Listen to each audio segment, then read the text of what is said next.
Hello friends, இன்றைக்கி சாராவை பார்த்தீங்களா எப்படி இருக்குன்னுட்டு நல்ல தூக்கம், ஹெவி ஸ்லீப்பிங்கில் இருக்குது. வச்ச ஃபுட்டு எல்லாமே காலி பண்ணிருச்சு. இன்றைக்கி நான் என்ன ஃபுட் வச்சேன்னா ட்ரை ஃபுட்டும், அப்புறம் அது ட்ரை ஃபுட் மட்டும் தனியாக வச்சு அது ரொம்ப குட்டி கிட்டன்லாம், அதனால் அது சாப்பிட்டுக்கிடாது. ஸோ ட்ரை ஃபுட்டை தண்ணியில் கொஞ்சம் வெந்நியில் கலந்துட்டு அப்புறமா அது கூட லைட்டாக செர்லாக்கும் கலந்து வச்சேன். அந்த செர்லாக்கு வாசத்துலேயே அந்த ட்ரை ஃப்ரூட்டையும் ஃபுல்லாகவே காலி பண்ணியாச்சு. காலி பண்ணிவிட்டு உட்காரவே முடியல. அதுக்கு நல்லா தூக்கம், கண்ணை சொக்கிக்கிட்டு வருது. நான் கூப்பிட எட்டி பார்க்கவே இல்லை. அது நல்லா தூங்கிருச்சு.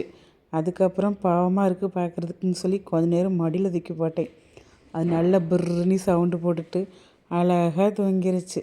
பார்க்குறதுக்கே க்யூட்டாக இருந்துச்சு. நான் கொஞ்சம் ஃப்ரீயாக இருந்தனால சரி கொஞ்சம் நேரம் மடியில் தூக்கி போடலாம் அப்படின்னு போட்டிருந்தேன். நல்லா விளையாடுது. விளையாடி விளையாடி டயர்டாகி அப்புறமா சாப்பிட்டு அதுக்கப்புறம் டயர்டாகி பச்சை பிள்ளை மாதிரி தூங்குது. முகத்தை பாருங்கள் எப்படி இருக்குன்னு, கியூட்டி கேர்ள். சூப்பராக இருக்குது. ஓகே ஃப்ரெண்ட்ஸ், நெக்ஸ்ட் வீடியோவில் பார்க்கலாம். பாய்.